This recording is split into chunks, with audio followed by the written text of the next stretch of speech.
ಸ್ನೇಹಿತರೆ, ಮೀಡಿಯಾ ಮಾಸ್ಟರ್ಸ್ಗೆ ಸ್ವಾಗತ ಸುಸ್ವಾಗತ.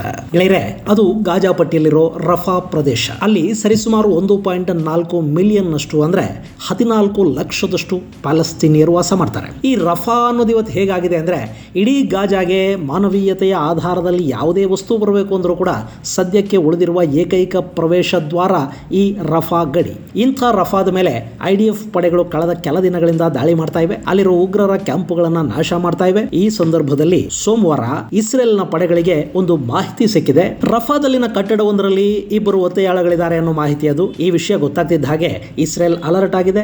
ಅಟ್ ಎನಿ ಕಾಸ್ಟ್ ಆ ಒತ್ತೆಯಾಳುಗಳು ಜೀವಂತವಾಗಿ ನಮಗೆ ಬೇಕು ಅಂತ ಪ್ರಧಾನಿ ನೇತನ್ಯಾಹು ಹೇಳಿದ್ದಾರೆ.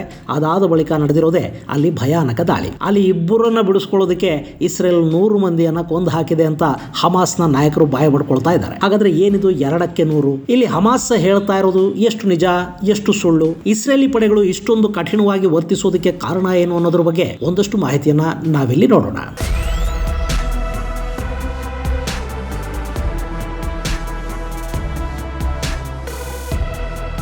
ಗೆಳೆಯರೆ, ಕಳೆದ 130 ದಿನಗಳಿಂದ ನಡೀತಾ ಇರೋ ಸಂಘರ್ಷದಲ್ಲಿ ಇಸ್ರೇಲ್ಗೆ ಮತ್ತೊಂದು ಬಹುದೊಡ್ಡ ಗೆಲುವು ಸಿಕ್ಕಿದೆ. ಈ ಹಿಂದೆ ಖಾನ್ ಯೂನಿಸ್ ನಗರದ ಮೇಲೆ ದಾಳಿ ಮಾಡಿದ IDF ಪಡೆಗಳು ಅಲ್ಲಿ ಭರ್ಜರಿ ಜಯವನ್ನು ದಾಖಲಿಸಿದ್ವು. ಅಲ್ಲದೆ ಒಂದೇ ದಿನ ಸಾವಿರಾರು ಹಮಾಸ್ ಉಗ್ರರನ್ನ ಕೊಂದು ಕೂಡ ಹಾಕಿದ್ವು. ಈ ಬಗ್ಗೆ ಇಸ್ರೇಲ್ನ ರಕ್ಷಣಾ ಸಚಿವರೇ ಅಧಿಕೃತ ಮಾಹಿತಿಯನ್ನು ಹೊರ ಹಾಕಿದ್ರು. ಆ ಘಟನೆಯ ನಂತರ ಈಗ ಇಸ್ರೇಲ್ಗೆ ಮತ್ತೂ ಒಂದು ಗೆಲುವು ಸಿಕ್ಕಿದೆ. ಇದು ಅಂತಾರಾಷ್ಟ್ರೀಯ ಮಟ್ಟದಲ್ಲಿ ಇಸ್ರೇಲ್ ಮೇಲೆ ನಿರ್ಮಾಣವಾಗ್ತಾ ಇದ್ದ ಒತ್ತಡವನ್ನ ಕಡಿಮೆ ಮಾಡ್ತಾ ಇರೋದಲ್ಲದೆ ಒತ್ತೆಯಾಳುಗಳ ಮನೆಯಲ್ಲಿ ಕೂಡ ಒಂದಷ್ಟು ಭರವಸೆಯನ್ನ ಮೂಡಿಸ್ತಾ ಇದೆ. ಯಾಕೆಂದ್ರೆ ಇಸ್ರೇಲ್ ಭಾನುವಾರ ರಾತ್ರಿ ಮತ್ತು ಸೋಮವಾರ ನಡೆಸಿರುವ ಕಾರ್ಯಾಚರಣೆಗಳಲ್ಲಿ ಇಬ್ಬರು ಒತ್ತೆಯಾಳುಗಳನ್ನ ಸೇಫ್ ಆಗಿ ಬಿಡಿಸಿಕೊಂಡಿದೆ. ಸದ್ಯಕ್ಕೆ ಹಮಾಸ್ ಉಗ್ರರಿಂದ 130 ದಿನಗಳ ಬಳಿಕ 61 ವರ್ಷ ವಯಸ್ಸಿನ ಫರ್ನಾಂಡೋ ಮರ್ಮನ್ ಹಾಗೂ 70 ವರ್ಷದ ಲೂಯಿಸ್ ಹರ್ ಬಿಡುಗಡೆಗೊಂಡಿದ್ದಾರೆ. ಇಲ್ಲಿ ರಫಾದ ಕಟ್ಟಡವೊಂದರಲ್ಲಿ ಈ ಇಬ್ಬರು ಒತ್ತೆಯಾಳುಗಳನ್ನ ಹಮಾಸ್ ಪಡೆಗಳು ಇಟ್ಟುಕೊಂಡಿವೆ ಅನ್ನೋ ಮಾಹಿತಿ ಇಸ್ರೇಲಿ ಪಡೆಗಳಿಗೆ ಸಿಕ್ತು.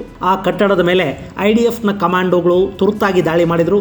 ಅಲ್ಲದೆ ಇಸ್ರೇಲಿ ಏರ್ ಫೋರ್ಸ್ ಕೂಡ ಆ ಪ್ರದೇಶದಲ್ಲಿ ನಿರಂತರವಾಗಿ ಏರ್ ಸ್ಟ್ರೈಕ್ ಮಾಡೋದಕ್ಕೆ ಶುರು ಮಾಡಿತು.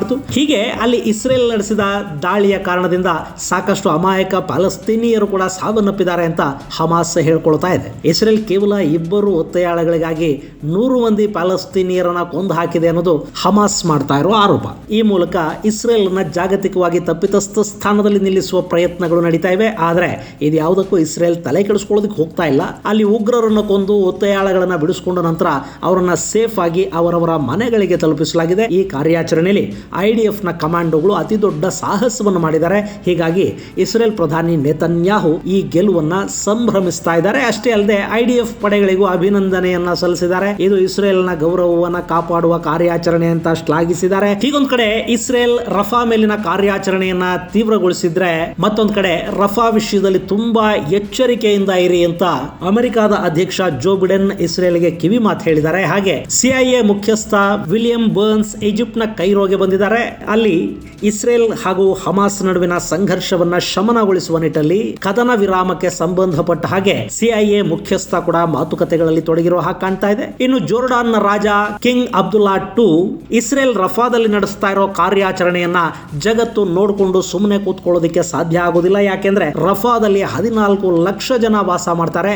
ಇಸ್ರೇಲ್ನ ಕಾರ್ಯಾಚರಣೆ ಅಲ್ಲಿನ ಅಮಾಯಕರ ಜೀವಕ್ಕೆ ಸಂಚಕಾರವನ್ನ ತರುತ್ತೆ ಅನ್ನೋ ಆತಂಕವನ್ನು ವ್ಯಕ್ತಪಡಿಸಿದ್ದಾರೆ. ಇದರ ಜೊತೆಗೆ ಇಸ್ರೇಲ್ ನಿರಂತರವಾಗಿ ನಡೆಸ್ತಾ ಇರೋ ಬಾಂಬ್ ದಾಳಿಯಲ್ಲಿ 3 ಒತ್ತೆಯಾಳುಗಳು ಕೂಡ ಸಾವನ್ನಪ್ಪಿದ್ದಾರೆ ಅಂತ ಹಮಾಸ್ ಹೇಳ್ತಾ ಇದೆ. ಇಸ್ರೇಲ್ ಇದುವರೆಗೆ ಗಾಜಾ ಮೇಲೆ ನಡೆಸಿದ ದಾಳಿಯಲ್ಲಿ ಸುಮಾರು 28,340 ಮಂದಿ ಪ್ಯಾಲೆಸ್ತೀನಿಯರು ಸಾವಿಗೀಡಾಗಿದ್ರೆ 67,984 ಮಂದಿ ಇದುವರೆಗೆ ಗಾಯಗೊಂಡಿದ್ದಾರೆ ಅಂತ ಹೇಳಲಾಗ್ತಾ ಇದೆ.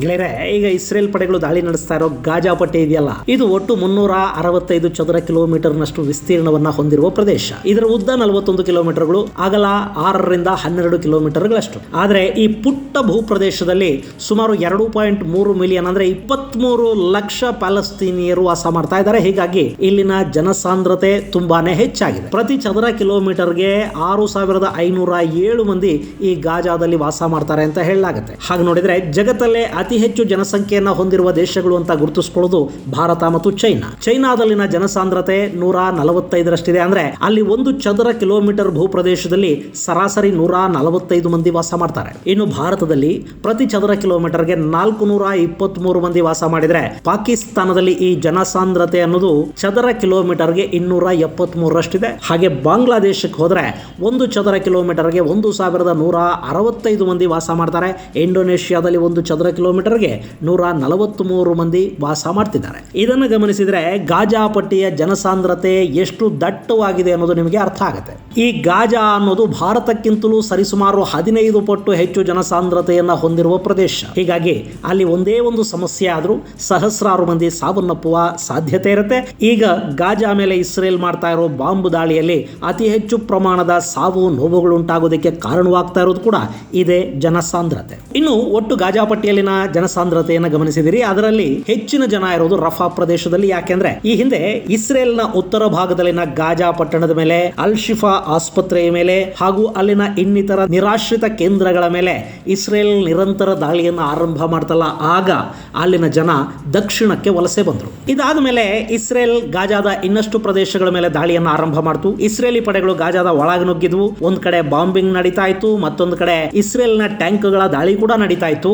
ಈ ಸಂದರ್ಭದಲ್ಲೇ ಖಾನ್ ಯೂನಿಸ್ ನಗರ ಸೇರಿದ ಹಾಗೆ ಗಾಜಾದ ಇನ್ನಿತರ ನಗರ ಮತ್ತು ಪಟ್ಟಣಗಳ ಮೇಲೆ ಕೂಡ ಇಸ್ರೇಲಿ ಪಡೆಗಳ ದಾಳಿ ತೀವ್ರವಾಯಿತು. ಹೀಗಾಗಿ ಅಲ್ಲಿದ್ದ ಜನ ಮತ್ತಷ್ಟು ದಕ್ಷಿಣಕ್ಕೆ ವಲಸೆ ಹೋಗೋದಕ್ಕೆ ಶುರು ಮಾಡಿದ್ರು. ಅದರಲ್ಲೂ ಅತಿ ಹೆಚ್ಚು ಪ್ರಮಾಣದ ಜನ ಆಯ್ಕೆ ಮಾಡಿಕೊಂಡಿದ್ದು ಈ ರಫಾ ಪ್ರದೇಶವನ್ನ. ಯಾಕೆಂದ್ರೆ ರಫಾ ಅನ್ನೋದು ಈಜಿಪ್ಟ್ನ ಗಡಿಯಲ್ಲಿದೆ. ಗಾಜಾ ಪಟ್ಟಿಗೆ ನಾನಾ ದೇಶಗಳು ಹಾಗೂ ವಿಶ್ವಸಂಸ್ಥೆಯಿಂದ ಸರಬರಾಜಾಗ್ತಾ ಇರುವ ಆಹಾರ ಪದಾರ್ಥಗಳು, ಔಷಧ ಹಾಗೂ ಮತ್ತಿತರ ತುರ್ತು ಅಗತ್ಯಗಳೇನಿವೆ ಅವೆಲ್ಲ ಬರ್ತಾ ಇರೋದು ಈ ರಫಾ ಗಡಿಯ ಮೂಲಕ. ಹೀಗಾಗಿ ರಫಾದಲ್ಲೇ ಉಳ್ಕೊಂಡ್ರೆ ಆಹಾರ ಹಾಗೂ ಇನ್ನಿತರ ಅಗತ್ಯ ವಸ್ತುಗಳಿಗೆ ತೊಂದರೆ ಆಗೋದಿಲ್ಲ ಅಂತ ಕೂಡ ಸಾಕಷ್ಟು ಜನ ಭಾವಿಸಿದ್ರು. ಜೊತೆಗೆ ಯಾರೆಲ್ಲ ದಾಳಿಗೆ ಹೆದರಿ ಗಾಜಾ ಪಟ್ಟಿಯಿಂದ ಹೊರಗೆ ಹೋಗಬೇಕು, ಈಜಿಪ್ಟ್ ಹಾಗೂ ಇನ್ನಿತರ ಪ್ರದೇಶಗಳಿಗೆ ವಲಸೆ ಹೋಗಬೇಕು ಅಂತ ಅಂದ್ಕೋತಾ ಇದ್ರು, ಅಂಥವರು ಸುಲಭವಾಗಿ ಗಡಿ ದಾಟೋದಕ್ಕೆ ಸಹಾಯವಾಗಲಿ ಅನ್ನೋ ಕಾರಣಕ್ಕೆ ಕೂಡ ಗಾಜಾ ಪಟ್ಟಿಯಿಂದ ರಫಾ ಗಡಿಗೆ ಬಂದು ಅಲ್ಲಿ ಟೆಂಟ್ಗಳನ್ನು ಹಾಕೊಂಡು ವಾಸ ಮಾಡೋದಕ್ಕೆ ಶುರು ಮಾಡಿದ್ದಾರೆ. ಹೀಗಾಗಿ ಈ ರಫಾ ಪಟ್ಟಣದ ಜನಸಂಖ್ಯೆ ಈಗ ವಿಪರೀತ ಪ್ರಮಾಣದಲ್ಲಿ ಹೆಚ್ಚಾಗಿದೆ. ಅಲ್ಲಿ ಸುಮಾರು 10 ರಿಂದ 14 ಲಕ್ಷ ಮಂದಿಯಷ್ಟು ವಾಸ ಮಾಡ್ತಿದ್ದಾರೆ ಅಂತ ಹೇಳಲಾಗ್ತಾ ಇದೆ. ಈಗ ಇಸ್ರೇಲಿ ಪಡೆಗಳು ದಾಳಿ ನಡೆಸಿರೋದು ಇದೇ ರಫಾ ಪಟ್ಟಣದ ಮೇಲೆ. ಇಲ್ಲಿ ರಫಾ ಮೇಲೆ ಇಸ್ರೇಲ್ ದಾಳಿಯನ್ನ ಹೆಚ್ಚು ಮಾಡ್ತಾ ಹೋದ್ರೆ ಅದರಿಂದ ಗಾಜಾಗೆ ಆಗೋ ನಾಗರಿಕ ಸರಬರಾಜು ನಿಂತು ಹೋಗುತ್ತೆ ಮತ್ತು ಈಜಿಪ್ಟ್ನ ಮೇಲೆ ಇದರ ಪರಿಣಾಮ ತೀವ್ರ ಪ್ರಮಾಣದಲ್ಲಿ ಉಂಟಾಗುತ್ತೆ ಅನ್ನೋ ಕಾರಣಕ್ಕೇನೆ ಈ ಹಿಂದೆ ಈಜಿಪ್ಟ್ ಕೂಡ ರಫಾ ಮೇಲೆ ದಾಳಿ ಮಾಡದಂತೆ ಇಸ್ರೇಲ್ಗೆ ಎಚ್ಚರಿಕೆಯನ್ನು ಕೊಟ್ಟಿತ್ತು. ಹಾಗೆ ಅಮೆರಿಕ ಕೂಡ ಈಗ ರಫಾ ಮೇಲಿನ ದಾಳಿಯ ಬಗ್ಗೆ ತೀವ್ರ ಆತಂಕವನ್ನ ವ್ಯಕ್ತಪಡಿಸ್ತಾ ಇದೆ ಮತ್ತು ಇದೇ ತರದ ಕಳವಳವನ್ನ ಅರಬ್ ದೇಶಗಳು ಕೂಡ ವ್ಯಕ್ತಪಡಿಸ್ತಾ ಇವೆ. ಆದರೆ ಇಲ್ಲಿ ಇಸ್ರೇಲ್ ಮಾತ್ರ ಯಾವ ಒತ್ತಡಕ್ಕೂ ಮಣಿತಾ ಇಲ್ಲ. ಅವರು ರಫಾ ಮೇಲಿನ ದಾಳಿಯನ್ನ ಮತ್ತಷ್ಟು ತೀವ್ರಗೊಳಿಸುವ ಪ್ರಯತ್ನದಲ್ಲಿದ್ದಾರೆ. ಯಾಕೆಂದ್ರೆ ಈ ರಫಾ ಪ್ರದೇಶದಲ್ಲಿ ಇಸ್ರೇಲ್ನಿಂದ ಅಪಹೃತರಾಗಿ ಒತ್ತೆಯಾಳುಗಳಾಗಿರುವ ಇನ್ನೂ 130ಕ್ಕೂ ಹೆಚ್ಚು ಮಂದಿಯನ್ನ ಹಮಾಸ್ ಅಡಗಿಸಿಟ್ಟಿರಬಹುದು ಅನ್ನೋ ಅನುಮಾನ ಇಸ್ರೇಲ್ಗಿದೆ. ಹೀಗಾಗಿ ಇಸ್ರೇಲ್ ಈ ದಾಳಿಯನ್ನ ತೀವ್ರಗೊಳಿಸುವ ಬಗ್ಗೆ ಯೋಜನೆಗಳನ್ನ ಹಮ್ಮಿಕೊಳ್ತಾ ಇದೆ.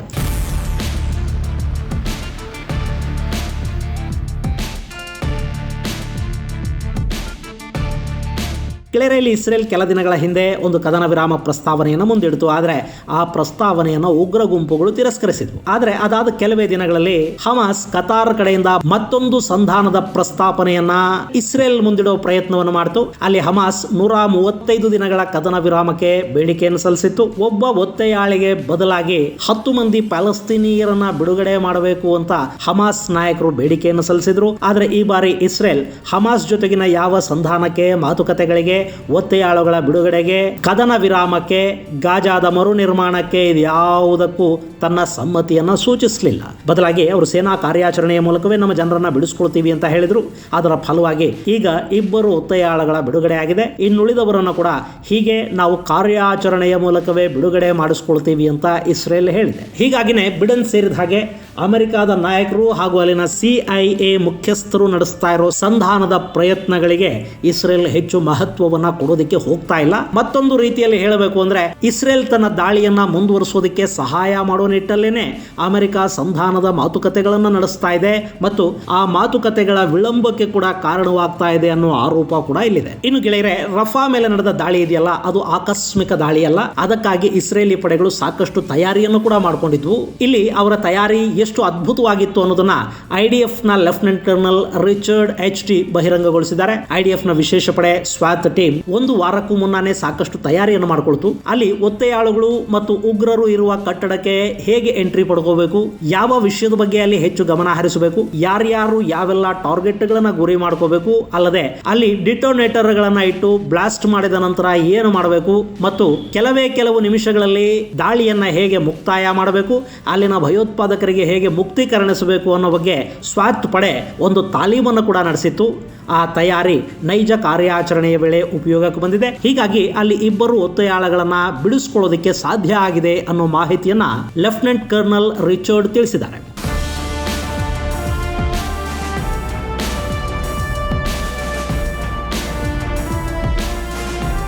ಇನ್ನು ಇಲ್ಲಿ ನಡೀತಾ ಇರೋ ಇಸ್ರೇಲ್ ಮತ್ತು ಹಮಾಸ್ ನಡುವಿನ ಸಂಘರ್ಷಕ್ಕೆ ಫುಲ್ ಸ್ಟಾಪ್ ಇಡೋದಕ್ಕೆ ಅಮೆರಿಕಾದಿಂದಾಗಲಿ ರಷ್ಯಾದಿಂದಾಗಲಿ ಇದುವರೆಗೆ ಸಾಧ್ಯ ಆಗಿಲ್ಲ.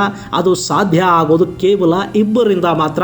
ಆ ಇಬ್ಬರು ಬೇರೆ ಇನ್ಯಾರು ಅಲ್ಲ, ಇಸ್ರೇಲ್ ಮತ್ತು ಹಮಾಸ್. ಅಲ್ಲಿ ಹಮಾಸ್ ತನ್ನ ಸೋಲನ್ನು ಒಪ್ಪಿಕೊಂಡು ಒತ್ತೆಯಾಳುಗಳನ್ನು ಸುರಕ್ಷಿತವಾಗಿ ಇಸ್ರೇಲ್ಗೆ ಒಪ್ಪಿಸಿಬಿಟ್ರೆ ಸಹಜವಾಗಿ ಈ ದಾಳಿ ನಿಂತು ಹೋಗುತ್ತೆ. ಅಲ್ಲಿ ನಡೀತಾ ಇರೋ ಸಾವು ನೋವುಗಳಿಗೆ ಮುಕ್ತಿ ಸಿಗುತ್ತೆ. ಹಾಗಲ್ಲದೆ ಹೋದ್ರೆ ಮಾರಣ ಹೋಮ ಇನ್ನಷ್ಟು ದಿನಗಳ ಕಾಲ ಮುಂದುವರಿತಾ ಹೋಗುತ್ತೆ. ಇಲ್ಲಿ ಇಸ್ರೇಲ್ಗೆ ನಷ್ಟ ಆಗಿಲ್ಲ ಅಂತಲ್ಲ, ಈ ಕಾರ್ಯಾಚರಣೆ ಹಾಗೂ ಹಮಾಸ್ ವಿರುದ್ಧದ ದಾಳಿಯಲ್ಲಿ ಸಾಕಷ್ಟು ಇಸ್ರೇಲಿ ಯೋಧರು ಕೂಡ ಸಾವನ್ನಪ್ಪಿದ್ದಾರೆ. ಹಾಗೆ 28,000ಕ್ಕೂ ಹೆಚ್ಚು ಪ್ಯಾಲೆಸ್ತೀನಿ ನಾಗರಿಕರು ಸಾವಿಗೀಡಾಗಿದ್ರೆ 68,000ಕ್ಕೂ ಹೆಚ್ಚು ಮಂದಿ ತೀವ್ರವಾಗಿ ಗಾಯಗೊಂಡಿದ್ದಾರೆ. ಗಾಜಾ ಅನ್ನೋ ಭೂಪ್ರದೇಶ ಅಕ್ಷರಶಃ ಪುಡಿಯದ್ದು ಹೋಗಿದೆ. ಇಷ್ಟಾದರೂ ಕೂಡ ಹಮಾಸ್ ಇಲ್ಲಿ ಶರಣಾಗ್ತಾ ಇಲ್ಲ. ಅವರಿಗೆ ಸತ್ಯ ಏನು ಅನ್ನೋದು ಅರ್ಥವಾಗದ ಹೊರತು ಇಲ್ಲಿ ದಾಳಿ ಕೂಡ ನಿಲ್ಲೋದಿಲ್ಲ. ಇದು ಇನ್ನೆಷ್ಟು ಅಮಾಯಕರ ಸಾವು ನೋವುಗಳಿಗೆ ಕಾರಣವಾಗುತ್ತೋ ಗೊತ್ತಿಲ್ಲ. ಸದ್ಯಕ್ಕೆ ಇಬ್ಬರು ಒತ್ತೆಯಾಳಗಳನ್ನ ಕಾರ್ಯಾಚರಣೆಯ ಮೂಲಕ ಬಿಡಿಸಿಕೊಂಡಿರೋ ಇಸ್ರೇಲ್ ಸಾಕಷ್ಟು ಗರ್ವದಿಂದ ಬೀಗ್ತಾ ಇದೆ. ಈ ಕಾರ್ಯಾಚರಣೆಯಲ್ಲಿ ಸಿಕ್ಕ ಯಶಸ್ಸು ಇಸ್ರೇಲ್ ಸೈನ್ಯದ ಆತ್ಮಸ್ಥೈರ್ಯವನ್ನ ಮತ್ತಷ್ಟು ಹೆಚ್ಚು ಮಾಡುತ್ತೆ. ಜೊತೆಗೆ ಮುಂದಿನ ಕಾರ್ಯಾಚರಣೆಗಳಿಗಿದು ಸ್ಫೂರ್ತಿಯನ್ನ ಕೂಡ ಕೊಡುತ್ತೆ. ಆದರೆ ಈ ಸಂಘರ್ಷ ಅದೆಷ್ಟು ಪ್ಯಾಲೆಸ್ತೀನಿ ಅಮಾಯಕರ ಸಾವಿಗೆ ಕಾರಣವಾಗುತ್ತೋ ಗೊತ್ತಿಲ್ಲ. ಇದು ಗೆಳೆಯರೆ ಹಮಾಸ್ ಹಾಗೂ ಇಸ್ರೇಲ್ ನಡುವಿನ ಸಂಘರ್ಷಕ್ಕೆ ಸಂಬಂಧಪಟ್ಟ ಒಂದಷ್ಟು ಮಾಹಿತಿ. ಮುಂದಿನ ಸಂಚಿಕೆಯಲ್ಲಿ ಮತ್ತಷ್ಟು ವಿಶೇಷಗಳ ಜೊತೆ ಮತ್ತೆ ಭೇಟಿಯಾಗೋಣ. ಅಲ್ಲಿವರೆಗೆ ಜೈ ಹಿಂದ್, ಜೈ ಕರ್ನಾಟಕ.